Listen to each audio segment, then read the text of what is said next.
IHVR38 et aujourd'hui on se retrouve pour de la bêta test les amis sur YouTube. Ça faisait un petit moment que j'avais pas fait de vidéo bêta test et aujourd'hui je vous ai sélectionné dans ma sélection du jour.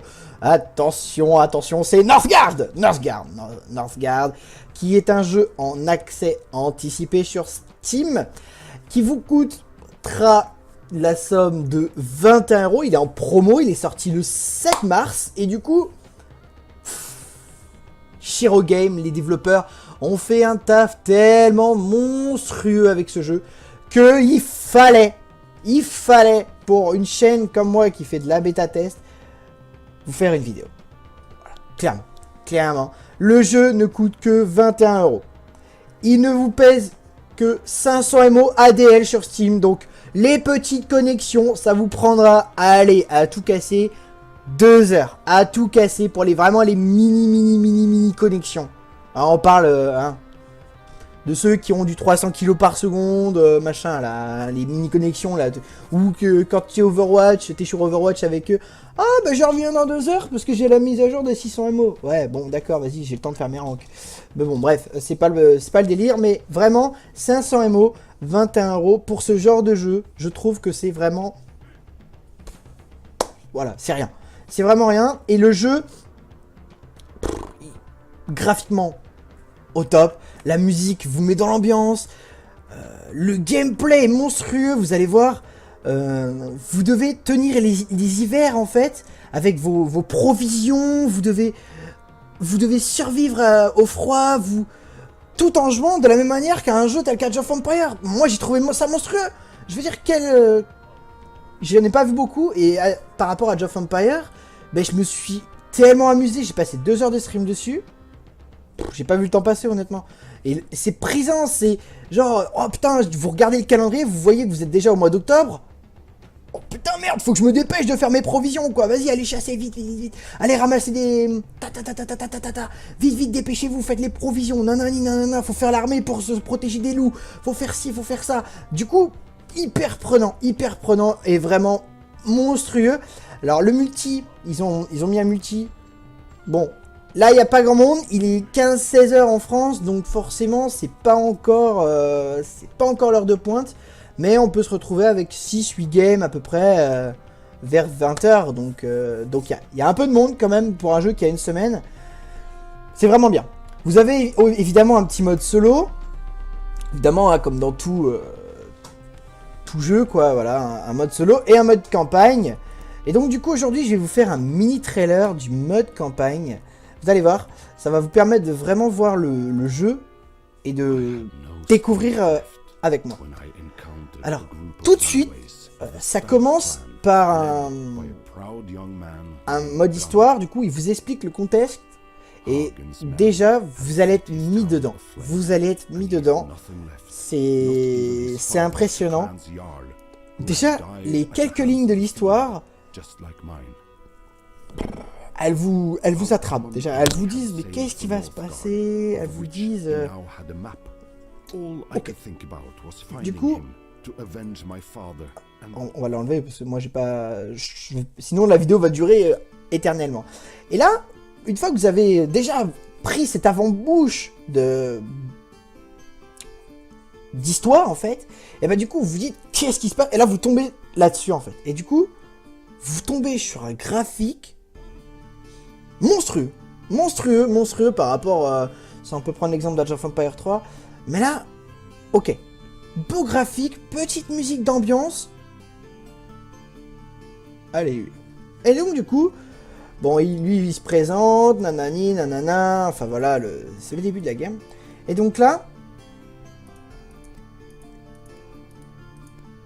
il nous demande tout simplement de faire le démarrage en fait dans tout jeu, c'est d'avoir des ressources et de quoi s'abriter. Ça c'est la base.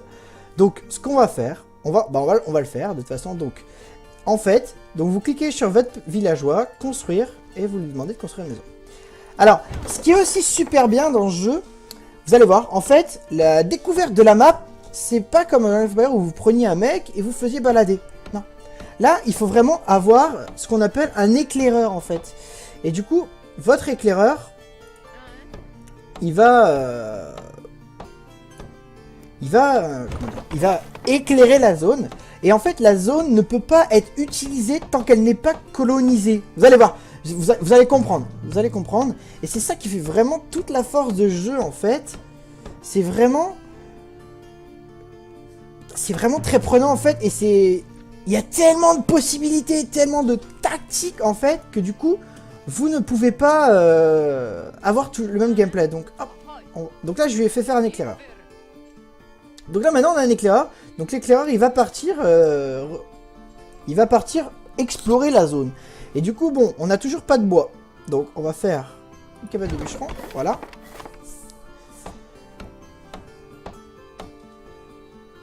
Donc, la cabane de bûcheron va se faire. Et du coup, en fait, vous devez prendre le villageois et l'emmener dans la cabane de bûcheron de façon que ça fasse un bûcheron, en fait. Et du coup, ce qui est prenant après, c'est quand, par exemple, vous allez level up ces bâtiments. Du coup, au lieu d'avoir 2 bûcherons, vous en aurez 4. Vous devrez placer 4 villageois par bûcheron. Et les villageois, en fait, n'arrivent pas comme dans Age of Empires où vous cliquez dessus en faisant clic, clic, clic, clic, clic, je veux tant de villageois. Non, les villageois se font par ordre naturel des choses, en fait, en fonction des saisons et en fonction de l'avancée de votre gameplay. Donc, en fait, c'est ça qui est hyper méga cool. Et donc, c'est hyper prenant. Donc là, on a, à l'heure actuelle, 4 villageois et un éclaireur. Donc nous, il faut quand même qu'on produise du bois. Donc, on va cliquer sur un villageois et on va l'envoyer dedans. Hop. Et donc maintenant, ça y est, on a un bûcheron. Donc, ils vont travailler tout seuls, par contre. Et si on veut faire l'inverse, on peut le faire aussi. C'est par exemple, je m'aperçois qu'en fait, je fais 10 bûcherons. J'ai tellement level up mon truc de bûcheron, mais j'ai envie de faire l'inverse. Du coup, je me dis, putain, ça va plus, là. Ça va plus, et ben je peux faire l'inverse, je peux retransformer en villageois ou je peux retransformer justement en éclaireur. Donc là j'en ai pris qu'un éclaireur parce que ça suffit amplement. Et donc en fait, après, donc vous avez ici une zone, donc l'éclaireur vous a éclairé les zones. Donc il est en train de sortir la carte. Et du coup, il faut que vous colonisiez en fait cette partie en fait de map de façon à qu'elle vous soit utile à votre village. Et du coup, ce qu'il faut faire, alors hop, c'est coloniser. Voilà. Donc ça utilise de la nourriture, c'est pour ça qu'il faut en fait compléter au fur et à mesure les choses dans la partie. Et donc plus vous allez aller loin dans la map, plus ça va vous coûter de la nourriture en fait, ou d'autres ressources en fait, la colonisation. Donc là par exemple, on a colonisé la première partie, donc ce qui veut dire que en plus, je suis limité par zone dans ce que je peux construire en fait. Et du coup stratégiquement en fait ça devient très compliqué parce que ça veut dire que par exemple au début vous pouvez monter que ça, d'accord? Donc ça veut dire qu'à un moment vous allez vous retrouver avec des maisons ici, vous allez vous retrouver avec des cabanes de chasseurs ici, mais tant pis parce qu'en fait vous ne pouvez pas tout construire dans la même zone tout groupé en fait. Vous devez vraiment exposer votre village et du coup c'est ça qui est hyper cool. Alors on va faire le champ de céréales, hop. Ah non, si je mets pas un villageois à travailler dessus, voilà. Et donc c'est vraiment hyper prenant. Et donc là ici, comme vous pouvez le voir, on est au mois de juillet. Donc là il va être temps que je fasse des ressources, parce que l'hiver arrive. Et d'autant plus que l'hiver arrive, si l'hiver arrive, bah les gens, comment vous êtes vous l'hiver? Rappelez-vous, vous n'êtes pas très content, il fait pas beau, il pleut, votre morale, la petite tête ça marche pas toujours. Et ben là dans le jeu, ils ont fait le même système en fait, un système de bonheur en fait. Et donc, plus il va faire froid, les gens vont être moins heureux, et en plus ils vont manger, il va faire froid. Vous comprenez? Et du coup, tactiquement, c'est monstrueux. J'ai vraiment adoré. C'est vraiment prenant. Et du coup, le jeu, vous allez passer des heures dessus, quoi. C'est juste pas possible en fait de s'amuser et de s'éclater sans s'éclater. Alors, ce qu'on va faire, on va les coloniser ensuite une autre territoire pour vous montrer autre chose qu'on peut faire sur le jeu. Alors, on est à l'heure actuelle, hop, alors, on a un villageois qui arrive très bientôt, donc là, ce qu'on va faire, on va prendre des villageois et on va les mettre à travailler. Voilà. Et ensuite, on va créer, je vais vous montrer, un petit... Ah, militaire, c'est là. Voilà. Ensuite, ce qu'on peut aussi faire, ce qui est pas mal, c'est organiser un festin. Par exemple, vous prenez 100 de votre nourriture, en fait, et qui va vous donner du bonheur pendant un mois. En gros, c'est-à-dire, là, pour le moment, c'est pas utile que je crée un festin, parce que pour le moment, il fait pas froid, enfin voilà. Mais vous voyez toute la stratégie, en fait, si vous cliquez sur festin comme un con, parce que les festins, c'est comme tout, en fait, c'est pareil. Au début, il vous coûte que 100, le premier, mais le deuxième va vous coûter 150, etc., etc. Et du coup, en fait, bah, c'est hyper cool. C'est hyper cool, en fait, de pouvoir faire ça. Alors, ce qu'on va faire, on va créer une armée, de façon à pouvoir aller ouvrir ce territoire ici. Parce que, en fait, le territoire, à l'heure actuelle, ici, il est occupé par les loups. Et en gros, tant que les loups ne sont pas morts, je peux pas coloniser le territoire. Et là, c'est un territoire prospère à la chasse. Ce qui veut dire que prospère à la nourriture. Sachant que je suis au mois de septembre. Donc, l'hiver va bientôt arriver, le froid et la pluie vont bientôt arriver. Et il me faut de la nourriture et de quoi m'abriter très rapidement si je veux pas non plus avoir quelques petits soucis. Donc voilà, c'est hyper prenant. Et graphiquement, voilà, le jeu, il a dépassé toutes mes attentes. Et tactiquement, en fait, c'est super bien fait. C'est super propre, enfin voilà. Et donc, du coup, maintenant, pour former de l'armée, c'est un peu le même délire. On prend ces villageois et on les envoie. Ok. Alors, on a aussi la possibilité de construire d'autres bâtiments, tels que des cours de... Alors, je sais pas comment ça se prononce, c'est Shald. Et en fait, c'est un peu comme, vous savez, à l'époque, les gens qui étaient là avec leur machin. Oh yeah, braves gens, ce soir, festin de la cour. Oh yeah, braves gens, petit tournoi de chevalier, c'est ça, ouais, voilà. Enfin, c'est un peu ça le délire. Bon, on n'est pas du tout dans cette époque-là, moyenâgeuse, mais enfin, c'est un peu ça le délire, ces personnages. Et donc, ça confère du bonheur. Vous avez aussi la possibilité de faire des silos qui vont augmenter de 10% votre production de nourriture. Et vous avez aussi la possibilité donc de construire bien sûr d'autres choses. Alors, ce qu'il faut aussi... l'autre chose voilà, que je voulais vous dire, c'était des guérisseurs. En fait, on peut former des guérisseurs, en fait. Et du coup, les guérisseurs vont pouvoir soigner toutes les personnes qui sont dans votre village actuel, donc au niveau de ces frontières ici. Donc, nous, ce qu'on va aller faire, c'est on va prendre toutes mes troupes, ici, hop, et on va...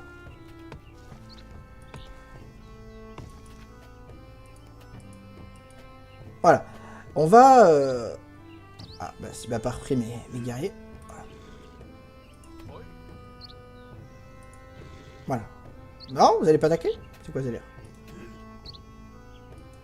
Ah, voilà.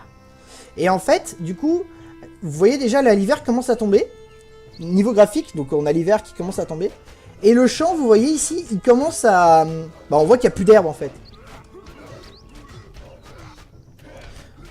Donc voilà, c'est hyper prenant, c'est hyper intéressant. Donc là, voilà, ça y est, je peux maintenant... Il y a encore un loup? Bah non. Du coup, alors, hop. Pourquoi je peux pas la coloniser, celle-là? Ah! Il faut que je colonise celle-ci d'abord.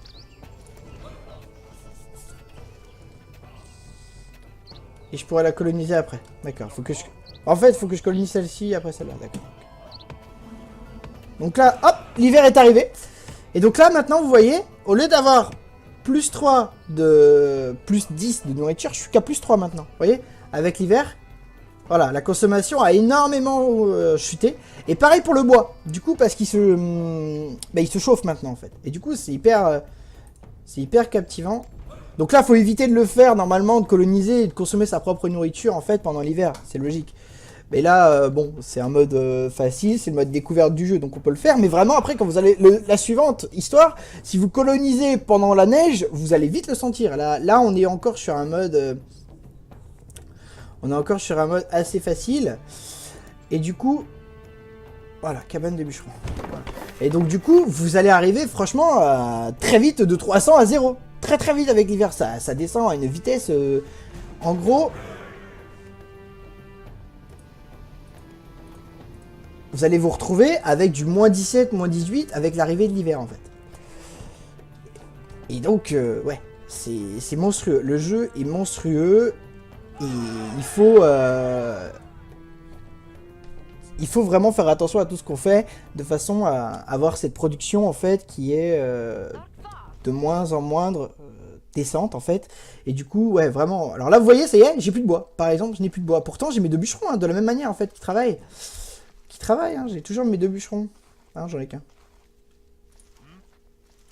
Voilà. Donc vous voyez, par exemple, c'est une erreur d'inattention de ma part, en fait. Et du coup, voilà, tactiquement, en fait, si vous faites pas gaffe à tout, vous allez vous retrouver, par exemple, en manque de bois, vous vous retrouvez en manque de nourriture parce que vous n'avez pas justement créé ces bûcherons, vous n'avez pas créé assez de nourriture. Par exemple, vous voyez ici, il y a que lui qui travaille. D'accord.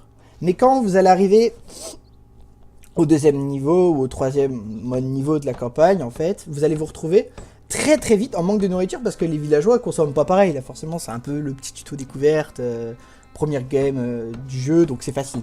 Mais la 2e, je vous promets que dès le premier hiver, c'est du moins 17. Moins 17, moins 19. Donc forcément, le bonheur descend très vite. Forcément, ils sont pas contents. Forcément, ils travaillent moins bien. Forcément, enfin voilà. Et le jeu est prenant tout le temps comme ça. Et en fait, au fur et à mesure des saisons, après, vous avez en plus, par exemple, vous arrivez au mois de mars, il va pleuvoir. Normalement, je crois qu'il va pleuvoir au mois de mars. Et du coup, c'est assez intéressant à ce niveau-là. Donc, hop. Et du coup, vous avez vraiment la... Voilà. Alors, je suis attaqué. Qui c'est qui m'attaque? Les loups. Ok, vas-y, c'est bon, j'ai mon armée qui est juste là. C'est parfait. Donc là, hop. Évidemment, bien sûr, vous êtes attaqué aussi. Alors, après... Vous allez avoir, donc là c'est que des loups, mais vous allez avoir des sortes de trolls, de gobelins, avec des alliés à aider, enfin voilà, plein de choses qui font que le jeu est vraiment prenant. Vous avez évidemment, en plus, comme je viens de vous le dire, par exemple, sur la 2e mode, vous avez un autre allié qui est là. Lui il se fait attaquer par les loups, donc il s'en sort pas, faut aller l'aider.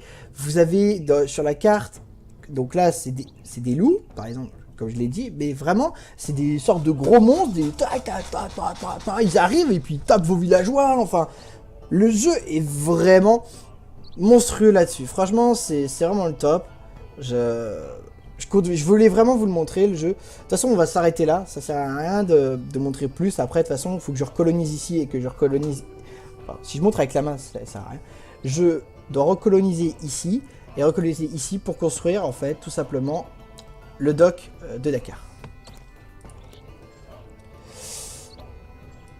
Donc, voilà. C'est vraiment... On va conclure la vidéo sur un jeu qui est monstrueux. Vous allez passer beaucoup de temps, beaucoup plus attractif qu'Age of Empires selon moi. Pas cher, 20 € dans le domaine des jeux vidéo, je trouve que c'est pas énorme. Il n'y a pas l'air d'avoir pour le moment... de DLC qui vont arriver ou quoi que ce soit. Un jeu prenant, un jeu vraiment très bien fait. Il n'y a vraiment pas de soucis. Graphiquement, donc moi, vous voyez, par exemple, donc c'est marqué GTX 1080, mais là, ici, c'est, je pense, allez, 760, même 660, pour ceux qui ont des petits PC, vous allez pouvoir le jouer. C'est des jeux, ouais, il n'y a pas de soucis. Vous allez vraiment vous faire plaisir. Franchement, foncez, et si vous voulez même envoyer dans la description pas vos battle tags, on n'est pas sur Battle.net, mais sur Steam, vos petits pseudos, et on se fait des petites games en live, ça pourrait être intéressant, voir pourquoi pas se faire une petite vidéo sur YouTube ensemble, si vous voulez, on pourra faire une petite vidéo YouTube avec les gens qui me suivent, ça me ferait plaisir de justement pouvoir vous proposer ça. Moi, j'espère en tout cas que le jeu vous a plu. Si vous a pas plu, bah, vous savez quoi faire. Si le jeu ne vous a pas plu. Mais si vous avez adoré tout comme moi le jeu, n'hésitez pas à laisser le petit pouce qui fera toujours plaisir à la personne qui réalise les vidéos. Moi, ça me fait toujours plaisir. Si vous n'avez pas aimé le jeu, bien sûr, c'est votre droit. N'hésitez pas à laisser le petit pouce. Voilà, comme je l'ai dit, de façon à que moi, derrière, je sache qu'est-ce qui vous plaît vraiment. C'est vrai que ça change un peu du FPS aussi. Moi, c'est vrai que je fais beaucoup de FPS et là, du coup, c'était aussi une occasion pour moi de changer un peu de style de jeu.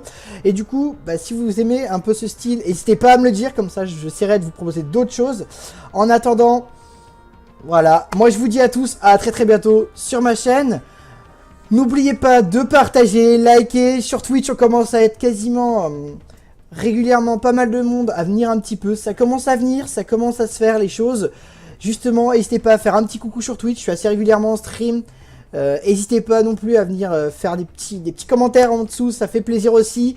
N'hésitez pas à tout partager, amusez-vous, éclatez-vous sur le jeu si vous le prenez. Et me laissez aussi vos avis à vous, hein, qu'est-ce que vous en avez pensé. En attendant, moi je vous dis à tous à très très bientôt sur ma chaîne. C'était HVR38 sur HVR38 TV, la chaîne de la bêta test. A très très bientôt sur cette chaîne et surtout, portez-vous bien.